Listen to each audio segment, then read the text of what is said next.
بہت اونچی بات خلافت کے کہ اللہ بھی بے ذوق نہیں ہے، بہت اچھی چیزیں اس نے بنائی ہیں، مگر سارے کام وہ اپنے ہاتھ سے کر دیتا، خلیفہ پھر کیا کرتا؟ بے ذوق نہیں، اگر فطرت جو اس سے نہ ہو سکا وہ تو کر۔ اس نے کام کچھ ادھورے چھوڑ دیے کہ میں نے بیج دے دیے، اب کھیتیاں اگانا تیرا کام ہے، بٹیں بناتا ہے، کھالے بناتا ہے، نہریں نکالتا ہے، رونق دے رہا، بیج ہیں ان کو پھولوں کی کیاری میں بوتا ہے، روشیں بناتا ہے، ہم کمپنی باغ میں جاتے خوش ہوتے ہیں، یار بڑی عمدہ کیاریاں مالی نے بنائی۔ تھوڑا کام اللہ نے کیا، باقی پھر اس کو کہا آگے تم کرو۔ تو اللہ نے خلیفہ بنایا کہ میں خلیفہ بنانے والا ہوں۔ اور دوسری جگہ بھی ہم جب پڑھتے ہیں اللہ نے فرمایا وَإِذْ قَالَ رَبُّكَ لِلْمَلَائِكَةِ إِنِّي خَالِقٌ بَشَرًا مِّن صَلْصَالٍ مِّنْ حَمَإٍ مَّسْنُونٍ، یہ سورہ ہجر ہے۔ فرشتوں سے کہا تیرے رب نے کہ میں ایک بشر بنانے والا ہوں جو کھنکھناتی مٹی سے بنے گا، ٹھیکرا بن جائے گی، بجے گی، اور بناؤں گا بھی من حمأ مسنون، سیاہ رنگ کی مٹی بدبودار خمیر، اس سے بناؤں گا۔ مگر ہوگا کیا اگر کوئی یہ دیکھے گا مٹی سے بنا، خمیر سے بنا، دیکھتا رہے، یہ تو ظاہری بناوٹ ہے۔ فَإِذَا سَوَّيْتُهُ وَنَفَخْتُ فِيهِ مِن رُوحِي فَقَعُوا لَهُ سَاجِدِينَ، ابھی نہ نام سکھائے نہ کوئی مقابلہ ہو، کچھ بھی، پیدائش سے پہلے جب میں اس کو ٹھیک ٹھاک کر لوں اور اس میں اپنی روح پھونک دوں تو سب اس کے سامنے سجدے میں گر جاؤ۔ یہ پیدائش سے ہی پہلے کہ سجدہ کرنا ہے اس کو، ہاں۔ تو فرمایا کہ تیرے رب نے اعلان کیا کہ میں زمین میں خلیفہ بنانے والا۔ اب اس پر بھی یہ پرویزی اور کئی دہریے کے اعتراض کرتے، کئی اچھے بھلے بھی کرتے ہیں، امام ابن تیمیہ جیسے اور علامہ البانی جیسے، کہ نہیں اللہ کا خلیفہ تو نہیں ہو سکتا، خلیفہ تو اس کا ہوتا جو مر جائے یا کہیں چلا جائے، اللہ تو موجود ہے، ہاں، اس کو خلیفہ کی کیا ضرورت؟ یہ غلطی لگی انہیں، نہیں، وہ خلیفہ جو ہے نا کہ کوئی غائب ہو جائے یا کوئی مر جائے یا ناکارہ ہو جائے، نہیں خود کام کر سکتا، وہ اور بات ہے۔ یہ وہ بات ہے جو امام راغب اصفہانی نے فرمائی، تشریف۔ یہاں مقصود یہ نہیں کہ مجھ سے کام نہیں ہوتا یا میں کہاں چلا گیا ہوں، نہیں، عزت دینے کے لیے کہ میں نے اپنے ماتحت ایک کو نائب بنایا تاکہ لوگوں کو اس کی شان کا پتہ چلے۔ کام میں سارے خود کر سکتا ہوں، میں ہی موجود ہوں، مگر اس کا امتحان لینا ہے، اس کو عزت دینی ہے۔ نہ غائب ہوا اصل، نہ موت ہوئی ہے، نہ اس کو کوئی کمزوری لاحق ہوئی ہے، صرف امتحان کی خاطر اپنا نائب بنایا ہے کہ اس کی عزت کا لوگوں کو پتہ چلے۔ اب فرشتوں نے جب یہ سنا، یہاں بھی لوگ سوال کرتے ہیں انہیں کیسے پتہ چلا خون خراب ہے؟ بھائی خلیفہ جو ہے یہ تو یہ اللہ تعالیٰ خلاصے کے طور بیان کرتا نا، ورنہ جب خلافت کا بیان ہوا تھا تو پورا لیکچر تھا نا کہ خلیفہ کیا ہوتا، زمین اس کے قبضہ میں ہوگی، اس کو اختیار ملیں گے، وہ چاہے گا تو اچھے کام کر سکے گا، چاہے گا تو برائیاں کر سکے گا، مختار ہوگا، اس کی آزمائش میں کروں گا۔ اس میں سارا خطرہ چھپا ہوا تھا کہ ایسی خود مختار مخلوق آ رہی ہے، فطرت لا شفت کے از خاک جہان مجبور، خود گرے خود شکنے خود نگرے پیدا، کائنات کانپ گئی کہ خلیفہ جو خود اپنے آپ کو بنائے گا، اپنے آپ کو چیک کرے گا، جب چی جائے گا اپنے آپ کو توڑ دے گا، جیسے چاہے بنائے سنوارے۔ اتنے اختیارات خلافت میں چھپے ہوئے تھے، جس کو سن کر انہوں نے کہا تجعل فیہا من یفسد فیہا ویسفک الدماء، ایسی مخلوق ہم نے تو یہی دیکھا کہ سارے جس کام میں لگے ہوئے ہیں، ایسا با اختیار کہ چاہے تو بغاوت کر دے اور چاہے فرما بردار ہے، اگر وہ خون ریزی کرنے لگا پھر کیا ہوگا؟ یہ خلافت کے لفظ میں سب چھپا ہوا، جس کے لیے کسی علم غیب کی ضرورت نہیں تھی، نہ جنوں کی طرف دیکھنے کی ضرورت تھی۔ خلافت خود دعائی دے رہی تھی کہ وہ مختار ہوگا، اس کی مرضی ہوگی، حکم مانے گا، چاہے گا تو نافرمانی بھی کر سکے گا۔ انہوں نے کہا اگر ایسا ہوگا، اور یہ بھی ایڈمنسٹریشن جب بتایا کہ زمین کا انتظام کرے گا، اس سے پتہ نہیں چلتا، حاکم ہوگا، رعیت ہوگی، رعیت نافرمانیاں کریں گی، سزائیں دے گا، جیلوں میں بند کرے گا، پھانسیوں میں لٹکائے گا، اور خود بھی چاہے گا تو برائیاں کر سکے گا۔ خلافت میں یہ سارا کچھ آ گیا تھا۔ کہا اللہ تو ایسی مخلوق بنانے لگا جو زمین میں خرابیاں کرے گی اور خون ریزیاں کرے گی۔ وَنَحْنُ نُسَبِّحُ بِحَمْدِكَ وَنُقَدِّسُ لَكَ، اب اس کو بھی کہتے ہیں لوگ کہ انہوں نے اپنے آپ کو پیش کیا کہ ہمارے اندر کوالیفیکیشن، ہمیں خلیفہ بنا۔ بالکل جھوٹی بات، اللہ نے ان سے کوئی مشورہ نہیں مانگا تھا، نہ وہ اللہ تعالیٰ کو بڑھ کر کوئی بات کہہ سکتے ہیں۔ ان بیچاروں کی کیا مجال تھی کہ وہ کہتے کہ ہمیں بنا؟ نہیں، یہ جو کہا انہوں نے، سوال جب کیا نا کہ ہماری سمجھ میں نہیں آیا کہ ایسی مخلوق بنانے کا کیا مقصد ہے جو چاہے گی تو فساد بھی کر سکے گی، تو ساتھ ہی ادب سے کہہ دیا وَنَحْنُ نُسَبِّحُ بِحَمْدِكَ، ہم پہلے ہی کہتے ہیں کہ تو پاک ہے، یہ ہمیں اطمینان ہے، ہمارا ایمان و یقین ہے کہ تو کوئی غلط کام نہیں کرتا۔ ہمارا یہ سوال یہ نہ سمجھا جائے کہ اعتراض ہے یا گستاخی، ہماری کیا مجال ہے، ہم مانتے ہیں کہ جو آپ نے کرنا ٹھیک کرنا سب ہو، ہم آپ کو بے عیب مانتے ہیں۔ دیکھیں کیسی پیاری بات کہتے ہیں، فرشتے اپنی کوالیفیکیشن دے رہے، کوالیفیکیشن نہیں معذرت کر رہے ہیں کہ ہماری اس بات کو بعد میں بھی کوئی آنے والا نادان یہ رنگ نہ دے دے کہ فرشتوں نے اللہ پر اعتراض کیا۔ نہیں، وَنَحْنُ نُسَبِّحُ، ہم تجھے بے عیب مانتے ہیں، اقرار کرتے ہیں کہ تو خوبیوں والا، تیرے میں اندر کوئی غلطی نہیں، نہ تیرا کوئی کام غلط ہو سکتا۔ وَنُقَدِّسُ لَكَ، یہ بھی نہیں کہا وَنُقَدِّسُكَ، ہم تجھے پاک ٹھہراتے ہیں، یہ تو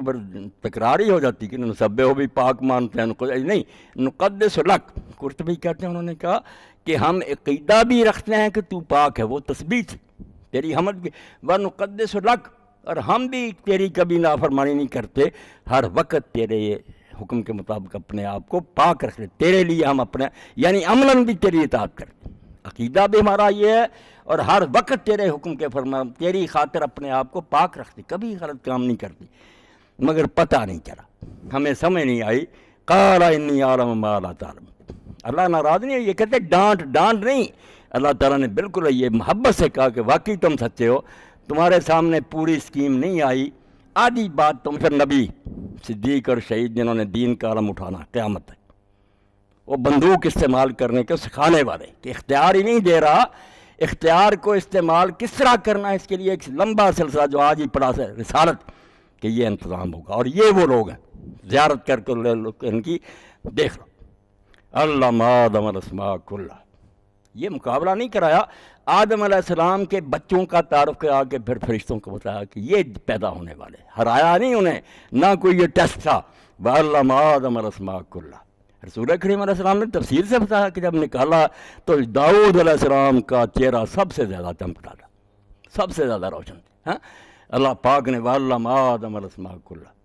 جو مجددین مصلحین نبی ولی ہونے والے تھے، کہا خود نہیں نیک رہیں گے، لوگوں کو نیک رکھنے والے بھی ساتھ ہوں گے، نام بتائے، ثم عرض علی الملائکۃ، یہی حوالہ انہوں نے دیا کہ ٹھیک ہے عربی کے مطابق ہیرا پھیری ہو سکے، مگر جب صاف ہے ہا ہم اسمائے ہم بے اسمائے ہم، ساری ضمیریں ذویل عقول کی، بے جان کی نہیں ہیں، عقل والوں کی، اور وہ سامنے کھڑے کیے، فرشتے جو ہیں ان کے نام بھی ہوتے تو وہ اپنے تو بتا دیتے کہ ہمارے یہ نام نہیں، اللہ پاک نے نام سکھائے، ثم عرضهم علی الملائکۃ، پھر وہ جن کے نام تھے نا وہ فرشتوں کے سامنے کھڑے کر دیے، فقال انبئونی باسماء ہؤلاء ان کنتم صادقین، الفاظ دیکھ لو کہ ان کے نام ذرا بتاؤ اگر تم سچے ہو، اگر تمہاری وہ بات ٹھیک ہے کہ یہ فساد کریں گے خون ریزیں، ان کے نام ذرا ادھر کیوں نہیں تمہارا ذہن گیا کہ اگر فساد کرنے والے پیدا ہوں گے بالکل ٹھیک ہے وہ خطرہ ہے، مگر یہ دوسری سائڈ نہیں تم نے دیکھی کہ وہ بھی ہوں گے جو اختیار کے باوجود خود بھی نیک رہیں گے اور دوسروں کو بھی نیک رکھنے کی کوشش کریں گے، اگر تم سچے ذرا ان کے نام بتاؤ نا، یہ نیک جو دکھا دیجیے اللہ نے کہ برے ہی نہیں پیدا ہوں گے، یہ بھی پیدا ہوں گے، یہ بھی کوئی شرمندہ کرنے کے لیے نہیں، صرف کہ ایک ہی پہلو تم نے سوچا کہ اختیار کے باوجود یہ بگڑ جائیں گے، مگر یہ نہیں سوچا کہ کئی مصلح بھی ہوں گے، خود بھی نیک ہوں گے اور اپنی جانیں قربان کر کے دین کی حفاظت کریں گے، ان کے ذرا نام، یہ ان کا کہنا بھی جو ہے باسماء بڑی عزت کی بات، ان کے جیسے چوٹی کا کوئی آدمی نا ان کا ذرا ذکر کرے نا، ایسے ہی اللہ نے کہا کہ ان کا بتاؤ اگر تم سچے ہو، قالوا سبحانک، انہوں نے کہا بالکل ہم پہلے ہی مانتے ہیں کہ آپ پاک، کوئی غلط کام نہیں کرتے، مگر ہم نے جو سوال کیا تھا وہ بے ادبی نہیں تھی، نہ اعتراض تھا، لا علم لنا الا ما علمتنا، ہمیں چونکہ کوئی پتہ نہیں سوائے اس کے جو آپ نے بتایا اتنا ہی جانتے تھے، ہمیں زیادہ تو نہیں پتہ، انک انت العلیم الحکیم، تو ہر شے کو جانتا ہے، تو بالکل دانا ہے، وہی کام کرتا جو ہونا چاہیے، قال یا آدم انبئہم باسمائہم، تو آدم علیہ السلام کی بڑی عزت تھی، پھر میرا بچہ کوئی فرسٹ آئے میں دکھاؤں گا میرا فرزندہ دیکھو کیسا قابل نکلا، اس کو تمغہ ملا، وظیفہ ملا، اللہ نے آدم سے کہا ذرا ان کو بتانا پھر کہ یہ نوح آئے گا، یہ ابراہیم ہوگا آگ میں جلے گا، یہ اسماعیل چھری کے نیچے، آدم علیہ السلام نے جب تعارف کرایا کہ برے ہی پیدا ہوں گے میری پشت سے، یہ ہیں فلما انبأهم باسماء، جب نام بتائے، قال علم اقل لكم انی عالم غیب السماوات والارض واعلم ما تبدون ما کنتم، یہ سارا لوگوں نے بنا لیا کہ فرشتوں سے لڑائی ہے اللہ کی، کہ سارے فکروں کے طرز میں ایسے جیسے ناراض نہیں احسان جتا رہا کہ دیکھو میں نے آپ کے سوال کا جواب مشاہدے کے ذریعے دیا، بتایا نہیں صرف زبانی، وہ بندے دکھا دیے آپ کو، زیارت کرا دی، تو اس موقع پر فرمایا کہ میں نے کہا نہیں تھا کہ میں غیب جانتا ہوں آسمانوں اور زمینوں کا، آپ کو تھوڑا پتہ جتنا مجھ سے سنا، میں تو سب کو جانتا، وَأَعْلَمُ مَا تُبْدُونَ وَمَا كُنتُمْ تَكْتُمُونَ، میں وہ بھی جانتا ہوں جو تم ظاہر کرتے اور جو تم چھپاتے تھے اس کو بھی جانتا۔ اب یہ لوگ اس کے پیچھے پڑ گئے کہ فرشتے کیا چھپاتے تھے، کچھ نے کہا فرشتوں کی بات نہیں، ابلیس ان میں چھپا ہوا تھا، وہ کہتا تھا کہ یہ کیا آج میں اس سے بڑا ہوں، اس کے دل میں تکبر چھپا ہوا تھا، اللہ نے اس کی طرف اشارہ کیا، اس کی تو بات ہی نہیں، بات تو فرشتوں کی ہو رہی ہے۔ تو اس کہتے ہیں نہیں، فرشتوں نے اپنے ذہن میں کہا اللہ ان کو بنا رہا ہے، اس سے تو ہم زیادہ قابل ہیں، نہیں یہ بھی کوئی تکبر کی بات انہوں نے نہیں سوچی۔ بس وہ جو تھا نا کہ سوال، اس کا ظاہر تو تھا اعتراض، ظاہری الفاظ پڑھنے فساد والے پیدا کر، ہر بیوقوف سمجھے گا کہ اعتراض کر رہے، وہ تو میں نے وضاحت کر دی کہ انہوں نے بار بار کہا کہ تو پاک ہے، ہم اعتراض نہیں کر رہے، مگر احمد سمجھ سکتا تھا۔ اللہ نے کہا میں تمہارے ظاہری الفاظ بھی سنتا تھا، کہ جو دل میں تمہاری نیت تھی نا کہ تم سمجھنا چاہتے تھے کہ پوری اسکیم کیا، میں اس سے بھی واقف تھا، اس لیے میں نے دیکھو پوری طرح آپ لوگوں کے سامنے ساری اسکیم جو نا پیش کر دکھا دیے، وہ بندے احسان جتایا کہ میں ظاہری الفاظ بھی تمہارے سن رہا تھا کہ فسادی پیدا کر رہا، اور اندر کی چیز بھی سن رہا کہ اصل میں یہ بیچارے سمجھنا چاہتے ہیں کہ اللہ تعالیٰ یہ کیوں خطرہ مور رہا۔ جب یہ سب کچھ ہو گیا تو اللہ فرمایا وَإِذْ قُلْنَا لِلْمَلَائِكَةِ اسْجُدُوا لِآدَمَ، سجدہ کرو آدم کو۔ یہ تو میں نے پڑھا قرآن مجید کہ پہلے ہی کہہ دیا تھا، یہ ناموں کی بات نہیں، پیدائش سے پہلے کہہ دیا تھا کہ جب میں اس کو بناؤں گا سجدے میں پڑ جانا، تو سجدے میں فَسَجَدُوا إِلَّا إِبْلِيسَ، سب سجدے میں گر گیا سوائے ابلیس کے۔ اب اس پر بھی بعض دوست سوال کرتے، ٹھیک ہے کہ اللہ نے کہا تو فرشتوں کو تھا، ابلیس جو تھا یہ تو فرشتہ نہیں تھا، یہ تو اللہ خود کہتا سورہ کہف میں کہانا من الجن کہ وہ جنوں میں سے تھا، یہ کہاں سے آ گیا؟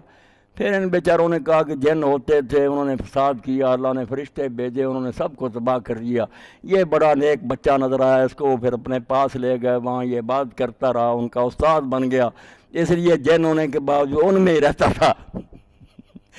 ایسی بات نہیں، یہ جنی تھا، اور کوئی اس نے کوئی بات نہیں کی، نہ کہیں آتا چپے چپے پر سجدے کیے، یہ آپ ہی لوگوں نے اپنی طرف سے اس کی صفائی بنائی ہوئی ہے، ایسی نہیں بات۔ باقی قرآن مجید کا یہ انداز، اس کو یاد رکھیں کہ قرآن مجید میں ایک ہی جگہ آپ قصہ پڑھ کر چاہیں نا سارا مسئلہ حل ہو جائے، نہیں، اس میں ٹکڑے بکھرے ہوئے، تقریر میں جو ٹکڑا مناسب ہوتا تھا وہ بیان ہو جاتا، سارے نہیں، وہ سارے اکٹھے کریں گے نا، کسی پیغمبر کا بھی لے لیں، ایک جگہ نہیں مسئلہ حل ہوگا، کوئی چیزیں دوسری جگہ سے ملیں، یہ دوسری جگہ ملتا ہے کہ اس کو بھی الگ حکم تھا کہ اللہ نے کہا کیوں نہیں تو نے سجدہ کیا، اذ امرتک، جبکہ میں نے تجھے حکم دیا تھا۔ اس سے پتہ چلا کہ یہاں فرشتوں کی بات ہے، اس کو الگ حکم بھی تھا، تو الگ دیا، بے شک یہ جنوں میں سے تھا۔ قرآن مجید کے سارے مقامات اگر اکٹھے کریں انشاءاللہ جواب قرآن میں ہوتا۔ تو فرمایا کہ ابلیس نے نہیں کیا، ابا، انکار کر دی کہ میں نہیں سجدہ کروں، بس تک بڑا بنا۔ اور قرآن مجید میں آتا بھی سورہ صاد میں کہ اللہ نے کہا تو تکبر کر رہا، خواہ مخواہ بڑا بن گیا، یہ ہے ہی تو اپنے آپ کو سمجھتا کہ اونچی شان والا۔ اس نے کہا نہیں، میں تکبر کوئی نہیں کر رہا، واقعی میں اونچا ہوں، مجھے آگ سے پیدا کیا، یہ مٹی سے پیدا کیا، میں اس کو کیوں سجدہ کروں؟ غلط حکم آپ دے رہے ہیں، میں نہیں اس کو مانوں گا۔ یہاں سے مردود ہو گیا، ورنہ سجدے تو ہم بھی نہیں کرتے، نمازیں نہیں پڑھتے، مگر ہم کافر نہیں ہوتے، ہم مانتے ہیں کہ حکم اللہ کا ٹھیک ہے۔ اس نے تو صاف چیلنج کر دیا کہ تو کام ہی غلط کر رہا، آگ کے بنے ہوئے مٹی کے سامنے جو کو آتا ہے یہ عقلی بات غلط ہے۔ بس یہاں سے کفر شروع ہوا، وَكَانَ مِنَ الْكَافِرِينَ، کافروں میں سے ہو گیا۔ تو اللہ تعالیٰ نے یہاں بھی اور دوسرے مقامات بھی انسان کی جو عظمت، سورہ احزاب دیکھے وہاں کیا منظر ہے، وہ بھی عجیب بات ہے کہ پہاڑ کھڑے ہیں، زمینیں کھڑی ہیں، آسمان کھڑا ہے، اللہ کہتا اٹھاؤ امانت، کانپ گیا کہ ہم نہیں اٹھا سکتے۔ الفاظ کیا کہ انہوں نے انکار کر دیا اٹھانے سے، واشفقنا منها، لرز گیا، کانپ گیا، انسان نے اٹھا لی۔ اب اس کے آگے آتا نا انہ کان ظلوما جہولا، کہ یہ ظالم جاہل، اس کا ترجمہ کر دیتے ہیں کہ یہ ظالم جاہل تھا۔ اب سارے لوگ کہتے ہیں یار نہ اس نے اتنا بوجھ اٹھایا، سارا جہان انکاری ہو گیا، اس غریب نے گردن سامنے کر دی کہ لاد دے میرے اوپر، تو ساتھ ہی یہ خطاب مل گیا کہ یہ ظالم جاہل ہے۔ اب مرزا غلام احمد جیسے صوفیوں سے لے کر نا، اور کئی قادیانی حضرت صاحب نے مسئلہ حل کیا، میں نے کہا اس سے پہلے یہ سارا کچھ صوفی لکھ چکے ہیں، اس سے ہی اس نے چرایا، مگر یہ بات تو کوئی نہیں کہ نہیں یہ ظالم جاہل تھا۔ ظالم کیا تھا؟ اپنے آپ پر ظلم کرنے والا۔ اس نے کہا دوسرے اپنے آپ پر ظلم نہیں کرتے، میں مشقتیں جھیلوں گا، روزے رکھوں گا، جہاد کروں گا، جانے ظالم اپنی نفس پر ظلم کرنے والا۔ اور جہول یہ صوفیوں کی تشریح ہے، یہ جاہل بنا کہ اس نے جو خطرے تھے اور سارے ان کو بھول دیا کہ میں نہیں خطرے خطرے جانتا، جو ہو سو ہو، اپنے بارے میں ظاہر ہو گیا کہ مجھے خطرات کی کوئی پرواہ نہیں۔ بات تو یہ بھی اچھی ہے مگر یہ نقطہ ہی ہے نا، اصل نہیں یہ بات۔ وہ جیسے لوگ جانتے ہیں نا کہ کانا جو ہوتا ہے ہر جگہ تھا کا معنی نہیں دیتا، وہ تامہ بھی ہوتا ہے۔ کان اللہ بکل شیء علیما، کون ترجمہ کرے گا کہ اللہ ہر شے کو جاننے والا تھا، اب نہیں ہے اب بھی۔ جگہ جگہ آتا ہے یہی جس کو پھر ترجمہ ہوتا کہ ہے۔ اب اللہ تعالیٰ کہتا ہے کہ وہ جتنا بڑا اٹھایا، مگر اب جو کر رہے ہیں کرتوت انسان، ان کا کائن کان ظلوما جہولا۔ اور یہ بھی آپ سمجھیں کبھی بات جس طرح ہی بیان ہوتی کہ انسان ایسا ایسا، مگر وہ سارے لوگوں کے لیے نہیں ہوتا۔ وہ بیوقوف سمجھ لیتے ہیں کہ ساری دنیا کو کہہ رہا نبیوں ولیوں کو، نہیں۔ ان الانسان لفی خسر، انسان گھاٹے میں، انسان نہیں سارے گھاٹے میں، برے ہی گھاٹے میں، نیک لوگ جو ہیں وہ نفع میں۔ تو یہ بھی عادت ہے ان الانسان لظلوم کفار، کہ انسان جو ہے بہت بڑا ظالم اور بڑا کافر ہے۔ اب نبی اس میں آئیں گے؟ نہیں، یہ عام حالت جو ہوتی ہے نا اکثریت کی، اس کا بیان ہوتا ہے۔ لٹریچر جو ہے ادب کو، اس کو سمجھنے کے لیے عقل چاہیے کہ وہ خطاب ایسا نہیں ہوتا کہ سارا جہان آ گیا۔ ہم تھوڑے سے لوگوں کو دیکھتے ہیں کہ برائی کر رہے ہیں، خطاب میں کہتے ہیں لوگ ایسا ایسا کرتے ہیں۔ حضور پاک صلی اللہ علیہ وسلم کا بھی آتا، جب ٹوکنا ہوتا تھا نام نہیں لیتے تھے، یہ کہنا کہ لوگوں کو کیا ہو گیا کہ ویسا کرتے۔ اب سارے لوگ تو نہیں کرتے ہوتے، تو اللہ نے جو ظالم ہے ان کا بیان کیا کہ اتنی بڑی ذمہ داری سر لی، مگر اب ظالم جاہل بنے ہوئے اپنا بیڑا غرق کر رہے ہیں اور نہیں جانتے کہ اس کا حشر پھر کیا ہوگا۔ یہ بروں کی بات ہے، ورنہ نیکوں کی تو اللہ نے تعریف ہی کی۔ تو بس مقصد یہ ہے کہ قرآن پاک کو، یہ تو اختصار سے میں نے کوئی بیان، ورنہ جون اس کتاب کو دیکھیں نا، اس سے جو اپنی شان سمجھ میں آتی ہے نا، پھر شرم کرنی پڑتی ہے کہ کچھ حیا کرو۔ اللہ نے اتنا بڑا مرتبہ دیا، تمہارے سر پر تاج سجایا ہے، فرشتوں سے سجدے کیے، خلیفہ بنایا، پہلے اعلان کیے، مگر اب تم یہ حرکتیں کر رہے۔ اسی لیے قرآن شرم دلاتا ہے کہ نہ ایسا کام کرو۔ نہ مر گیوں غلام رسولہ تے گھل ہو آ بھائی آئے۔ دیکھیں نا پنجابی ہے مگر مولانا تفسیر کرتے لکھتے ہیں غلام رسول تو اپنے آپ کو کہتے ہے تو میری آپ سب کی بات۔ نہ مر گیوں غلام رسولہ تے گھل ہو آ بھائی آئے، شرم کی وجہ سے ڈوب کر مر جانا چاہیے تھا انسان تجھ کو۔ تانے چڑکاں تین سر پارے کہ سنگ ہوئے ٹل جائے۔ ابلیس وہاں کہہ رہا کہ اس کو عزت دی ہے تو نے، قرآن میں آتا کہ اس کو، وہ کہتا ہو اتنے بڑے تانے ہیں دشمن کے، سنگ ہوئے ٹل جائے۔ پتھر بھی ہوتا تو پانی ہو جاتا، مگر تجھے شرم نہیں آئی۔ اتنی کتابیں آئی ہیں، نبی آئے، تو حیا ہی نہیں کرتا۔ تو قرآن پاک جھنجھوڑتا ہے کہ اللہ نے جس تخت پر تمہیں بٹھایا نا، اس کی لاج رکھو۔ وہ بات نہیں ہونی چاہیے جس طرح لوگ کہتے ہیں کتا تخت بٹھایا تو چکی چٹن گیا۔ ایسی نہیں ہونی چاہیے کہ تخت چھوڑ کر چکیاں چاٹتا پھرے کتا، اس کی یہ ذلت ہی ہے نا۔ اللہ کا خلیفہ ہو کر، اللہ کا نائب ہو کر، فرشتوں کا مسجود ہو کر، اتنے انبیاء رسول اس کے لیے آئے، پھر یہ اچھا کام نہ کرے تو رسوائی اور ذلت یہ اور اس کے سوا کوئی نہیں ہے۔ تو اللہ توفیق دے ہم اللہ کی کتاب کی قدر کریں۔ یہ خزانہ ہے جو لوح محفوظ سے اترا، جبریل لے کر آئے، لفظ لفظ کی خدا نے حفاظت کی۔ اس کی تفسیر اور شرح جو حکیم صاحب نے بڑی اچھی بات کی تھی کہ سنت آپ دیکھ لیں سورہ طلاق میں انزل اللہ علیکم ذکر رسولہ، آگے قرآن آ جاتا ہے۔ پہلے کہا کہ اللہ نے اتارا ہے تمہاری طرف ذکر، اور اس کا بدل کیا آگے؟ قرآن نہیں کہا کہ وہ ذکر، انزل اللہ علیکم ذکر رسولہ، ذکر اتارا ہے رسول، بتایا کہ ذکر یہ ہے، یہ کتاب کی شکل میں، مگر چلتا پھرتا ذکر رسول ہے۔ اسی لیے کہتے ہیں حضرت عائشہ صدیقہ نے جب یہ بیان کیا کہ لوگوں تم پوچھتے حضور کا کردار کیا تھا، قرآن نہیں پڑھا؟ جب اس نے سعد بن صاحب نے کہا میں پڑھا، تو فرمایا کانا خلق القرآن، یہ کتاب دیکھ لو، وہ چلتا پھرتا قرآن دیکھ لو۔ حضور قرآن ناطق تھے، سر سے پاؤں تک ڈلے ہوئے تھے سانچے میں۔ یہی کتاب اللہ مطالبہ کرتی ہے کہ اعلیٰ درجے کا نہیں تو کچھ اپنے اندر پیدا تو کرو، اللہ بھی خوش ہو، اس کا رسول بھی خوش ہو۔ وآخر دعوانا الحمدللہ رب العالمین۔ اب آپ کے سامنے حکیم صاحب درس حدیث پاک۔ یہ آپ کے سامنے حضور نبی کریم صلی اللہ علیہ وسلم کی وفات کے بعد حضرت ابو بکر صدیق رضی اللہ تعالیٰ عنہ کو صحابہ کرام نے بے اتفاق امیر المومنین منتخب کیا، خلیفۃ رسول اللہ انہیں کہتے تھے۔ ان کا جو پہلا خطبہ ہے وہ میں آپ کے سامنے پڑھتا ہوں۔ آپ نے فرمایا یا ایھا الناس، یا ایھا الناس